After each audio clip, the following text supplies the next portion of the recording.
PP nomor 47 tahun 2024. Masih ingat nggak teman-teman semuanya tentang Perpres nomor 47 tahun 2024, penghapusan hutang macet dan menunggak. Waktu itu diresmikan langsung atau disahkan langsung oleh Presiden Prabowo. Ya, Prabowo sempat waktu di bulan Oktober menyampaikan tentang penghapusan hutang. Sampailah dikeluarkan PP nomor 47 tahun 2024 di bulan November. Ya, di bulan Januari kemarin sempat katanya di tahap awal direalisasikan sebanyak 67.000 masyarakat itu akan dapat tentang penghapusan hutang dan pelunasan hutang-hutang macet. Ini hanya diperuntukkan waktu itu untuk UMKM, petani, dan nelayan. Apa kelanjutannya sekarang gitu? Karena mengingat sehabis lebaran ini pasti angka menunggak utang yang macet itu drastis meningkat. Ya, saya tidak membahas soal petani, UMKM, dan nelayan. Saya lebih spesifik ke ranah pinjaman online. Rasa saya pinjaman online juga tidak kalah dalam hal itu gitu loh, dalam mereka menyalurkan dana mereka, apalagi menjelang lebaran kemarin hutang masyarakat Indonesia ke pinjol tembus 78,50 triliun. Kata OJK ini naik sekitaran 29, sekian persen dibandingkan dari tahun ke tahun. Ini kan luar biasa banget gitu. Apakah Bapak Presiden tidak tertarik sama sekali dalam membahas hal ini? Ya, karena saya juga ingat Bapak Presiden menekankan kepada Kementerian Komunikasi Digital, ya, Ibu Mutia Hafiz, yang mana beliau menyampaikan harus memerangi judi online dan pinjol. Tapi pinjolnya hanya spesifik tentang kasus ilegal saja. Tidak pernah digubris kepada yang legal. Apalagi OJK telah menyelamatkan pinjol ini dari kata pinjaman online dipindahkan menjadi pinjaman daring. Apakah ini mengurangi permasalahan di tengah masyarakat? Tidak. Justru ini malah mempelebar masalah yang ada dan memperumit kenyataan yang ada. Pinjol sangat pintar. Pinjol sangat hebat dalam mengkampanyekan produk mereka, mengiklankan produk mereka semenarik mungkin. Bahkan bunganya nggak tanggung-tanggung. Dalam 1 bulan aja bunganya ada yang 10.000 gitu loh. Nggak tanggung-tanggung. Tapi fakta ketika orang mau melakukan peminjaman, kenyataan iklan tidak sesuai dengan fakta yang sebenarnya. Dan ketika masyarakat menjerit dan masyarakat berupaya untuk melaporkan semua keluh kesah mereka terhadap satu lembaga yang mana itu yang mengatur tentang urusan perbankan yang ada di Indonesia setelah dipisahkan dari Bank Indonesia, yaitu Otoritas Jasa Keuangan, seakan tidak peduli dengan hal ini. Ya, dan bagaimana dengan Bapak Presiden? Di beberapa pidato memang Bapak Presiden sangat luar biasa, selalu berapi-api. Tapi kenapa Pak ucapan yang dikeluarkan di awal dengan sekarang kok terlalu banyak perbedaan, terlalu banyak perubahan, sehingga jadi bahan olokan di media sosial? Oke, kita pisahkan dari hal itu ya. Kita cuma membahas soal PP nomor 47 tahun 2024 yang mana mungkin teman-teman bingung juga ya bagaimana kelanjutan dari hal itu gitu. Saya pun juga menantikan kelanjutannya seperti apa ini, karena kan sudah dipegang oleh beberapa menteri juga kan, menteri yang harus menjalankan, menekankan ke bawah nanti. Apakah program ini setelah berlangsung, bagaimana dengan teman-teman semuanya yang profesi sebagai petani, bagaimana teman-teman semuanya yang profesi sebagai UMKM, bagaimana dengan teman-teman semuanya yang profesinya sebagai nelayan? Apakah Anda sudah mendapatkan program dari Bapak Presiden kita ini tentang penghapusan hutang macet atau menunggak? Ya, seperti apa gitu loh. Sebelum kita membumingkan juga angka macet dari pinjaman online juga sangat luar biasa gitu loh. Ya, silahkan isi di dalam kolom komentar yang sudah mendapatkan program dari Presiden. Oke. Tekan PP nomor 47 tahun 2024. Prabowo hapus utang petani nelayan. dan UMKM. November tanggal 8 2024. Penghapusan utang macet PP nomor 47 2024, utang macet, utang petani, nelayan, dan UMKM. Presiden Prabowo Subianto resmi menandatangani peraturan pemerintah PP nomor 47 tahun 2024 tentang penghapusan utang petani, nelayan, dan usaha mikro, kecil, dan menengah atau UMKM. Ya. Peraturan ini menghapus tagihan piutang macet kepada 3 bidang UMKM, yaitu pertanian, perkebunan, peternakan, perikanan, dan kelautan, serta UMKM lainnya seperti usaha, busana, industri kreatif, PNB, dan lain-lain. Ya. Mengutip dari laman Sekretariat Kabinet mengungkap bahwa Presiden Prabowo menekan peraturan ini lantaran banyak masukan dari berbagai pihak, terutama dari para petani dan nelayan yang ada di Indonesia, karena menurutnya selama ini para pelaku UMKM memiliki tantangan yang cukup berat dalam mempertahankan usahanya. Berarti kan banyak masukan dari beberapa pihak. Apakah pihak-pihak lain tidak ada memberikan masukan juga tentang masalah pinjaman online gitu loh. Ya.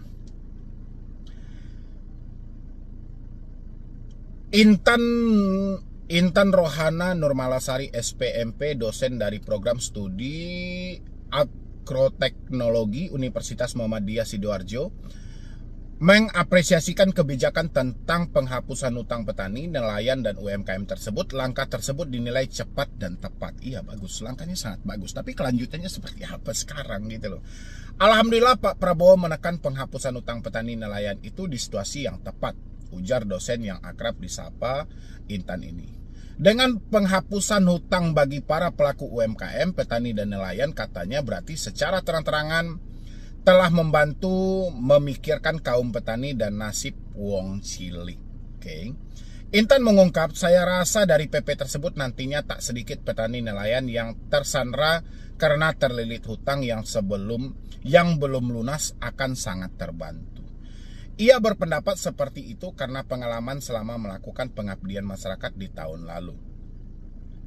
Oke, ini cukup buat saya. Saya cuma pengen tahu aja kelanjutannya seperti apa sih, karena rasa saya sudah tidak keluar lagi berita-berita tentang itu. Ada penghapusan ini, ada penghapusan ini gitu loh. Teman-teman yang ada di daerah atau ada di perkotaan sudah dapat belum program-program yang disampaikan oleh Bapak Presiden, yang mana PP nomor 47 itu disahkan di bulan November lalu gitu loh. Otomatis ini sudah 6 bulan berjalan. Ya, 6 bulan berjalan sejak disahkan PP nomor 47. Bagaimana teman-teman, sudah mendapatkan apa belum? Karena saya berharap Bapak Prabowo harus menerbitkan PP satu lagi gitu loh.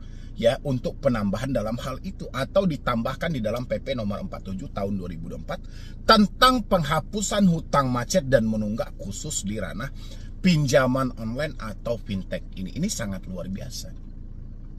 Kalau Bapak Presiden telah sukses ya dengan menghapus hutang macet petani, nelayan, dan UMKM, Bapak Presiden juga harus menerima masukan dari banyak masyarakat juga, yang mana ini juga banyak mereka yang masih terlilit dengan bunga tinggi, cara penagihan tidak beretika, dan penekanan sangat luar biasa untuk mereka yang terjerat langsung dengan pinjaman online. Apakah Bapak Presiden tidak prihatin sama sekali melihat rakyat seperti ini? Saya sangat mengapresiasi program yang dibikin oleh Bapak Presiden kita, MBG, makan bergizi gratis. Ini sangat luar biasa. Tapi program ini akan ikut sia-sia kalau orang tua dari si anak yang mendapatkan makan bergizi gratis, orang tuanya terlilit pinjol. Ketika orang tuanya terlilit pinjol, otomatis orang tuanya tidak akan fokus kepada anaknya. Apalagi orang tuanya sampai dilanda dengan kesetresan. Akhirnya berdampak terhadap si anak tadi. Anaknya tidak mampu lagi dia sekolahkan untuk melanjutkan pendidikannya. Akhirnya makan bergizi gratis yang dibikin oleh Bapak Prabowo akan sia-sia. Ya, dampak dari orang tua yang terjebak pinjol adalah akan lahirnya generasi berikutnya yang kekurangan dari segi pendidikan. Karena orang tuanya sudah terlilit dengan hutang pinjaman online dengan bunga yang sangat tinggi, cara penagihan yang tidak beretika. Entah sudah berapa banyak orang tua yang stres hari ini dan tidak mampu lagi menyekolahkan anaknya. Entah berapa banyak orang tua yang hanya fokus kepada hutangnya sehingga mengabaikan pendidikan anaknya. Apakah Bapak Presiden telah mengkaji hal ini? Atau Bapak Presiden kita belum menerima masukan sama sekali dari banyak pihak? Seperti yang telah disampaikan dalam beberapa berita, kenapa Bapak Presiden mau menghapus hutang petani, nelayan, dan UMKM? Karena banyaknya masukan. Ya, itu adalah penghambat ya untuk kebutuhan pangan buat kedepannya. Tapi apakah Bapak Presiden tidak menerima masukan dari banyak pihak juga tentang pinjaman online? Akan menghancurkan generasi berikutnya karena orang tuanya terjebak dari pinjaman online. Ketika satu orang tua terjebak dari pinjaman online dan dia mengalami kesetresan, otomatis itu akan berdampak pada kelanjutan pendidikan anaknya. Jadi rasa saya program makan bergizi gratis akan sia-sia kalau hal-hal yang mengganggu di masyarakat itu tidak dibenahi. Salah satunya pinjaman online. Mereka sangat pintar dalam menerbitkan iklan, membentuk iklan, mencari calon nasabah baru. Mereka sangat pintar gitu. Ya, dengan iklan mereka yang penuh dengan tipu muslihat dan segala macam. Begitu orang melakukan pinjaman, fakta tidak sesuai dengan iklan yang mereka lihat. Apakah Bapak Presiden hanya diam saja? Ya, harusnya Bapak Presiden, mungkin saya mewakili dari semua subscriber saya yang berharap, mereka juga berharap hutang-hutang macet mereka yang ada di pinjol dan paylater ini juga dihapuskan. Ya, karena mengingat banyaknya pinjol ini juga berada di bawah naungan Otoritas Jasa Keuangan dan masih banyak cara mekanisme mereka yang tidak sesuai dengan aturan. Ya, jangan dibiarkan masyarakat ini terus-menerus ditekan dengan kapitalis. Jangan dibiarkan masyarakat ini masuk dalam bisnis kartel yang dijalankan oleh pinjaman online. KPPU sudah menyampaikan terindikasi adanya kartel dan monopoli. KPPU sudah mengantongi buktinya gitu loh. Kenapa Bapak Presiden hanya diam saja? Sekarang banyak kebijakan yang dilakukan oleh Bapak Presiden tapi tidak pernah tersentuh kepada urusan pinjaman online. Ya, Kementerian Digital dan Informasi juga itu sudah memburu para judi-judi online dan segala macam, tapi juga tidak tersenggol soal pemburuan pinjol-pinjol legal. Apakah pinjol legal ini sangat yang terbaik menurut versi elit-elit yang ada di negara ini? Atau karena elit tidak mempedulikan lagi dengan masyarakat yang ada di bawah? Apa sebenarnya yang sedang terjadi? Ya, dan untuk teman-teman semuanya yang mengalami telat bayar di pinjol, mohon di-share video ini sebanyak-banyaknya ke media Anda masing-masing. Ya, diviralkan. Mudah-mudahan video ini sampai kepada Bapak Presiden kita, biar beliau juga melirik apa sebenarnya terjadi. Ekonomi Indonesia sedang tidak baik-baik saja.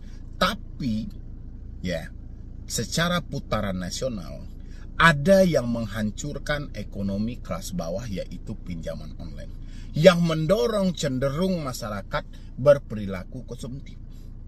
Ya, bukan masyarakatnya yang jahat, tapi pintarnya mereka dalam menerbitkan iklan mereka sehingga menarik bagi orang-orang yang seketika ini mengalami kesulitan ekonomi. Setuju atau tidak teman-teman semuanya untuk memviralkan video ini, meng-share sebanyak-banyaknya ke media Anda masing-masing supaya video ini sampai kepada Bapak Presiden. Silahkan ketik setuju dan tagar Indonesia Darurat Pinjol, hapus pinjol, tembuskan kepada Bapak Presiden. Ya, mungkin dari saya cuma itu aja buat teman-teman semuanya.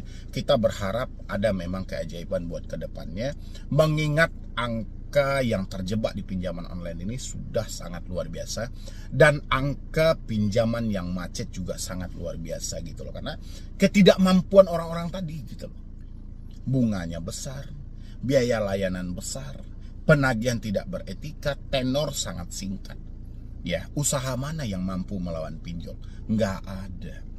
Ya, orang berakhir dengan pinjol sangat tragis. Kalau nggak mati mengakhiri hidup, kalau nggak dimiskinkan semiskin-miskinnya. Dan kita tidak berharap dua-duanya terjadi gitu. Ya, itu ya buat teman-teman semuanya, mungkin dari saya cuma itu aja. Mudah-mudahan teman-teman semuanya paham, dan kita berharap juga, saya berharap juga tentang PP nomor 47 itu bagaimana sih kelanjutannya gitu loh. Karena saya penasaran kan, karena sudah 6 bulan berlalu. Ya, apa sih kelanjutannya? Apakah kita sudah beberapa petani nelayan UMKM apakah sudah menerima dalam hal ini gitu loh. Karena kalau saya melihat di daerah saya sendiri, saya belum menemukan hal itu, mereka dapat pemutihan hutang dan segala macam gitu loh. Seperti apa nih mekanisme di lapangan? Apakah ini benar sudah berjalan atau malah ada moral hazard nanti di bawahnya gitu loh. Ya, silahkan teman-teman semuanya, mungkin dari saya cuma itu aja. Dan sekian dulu Medi Broni. Wassalam.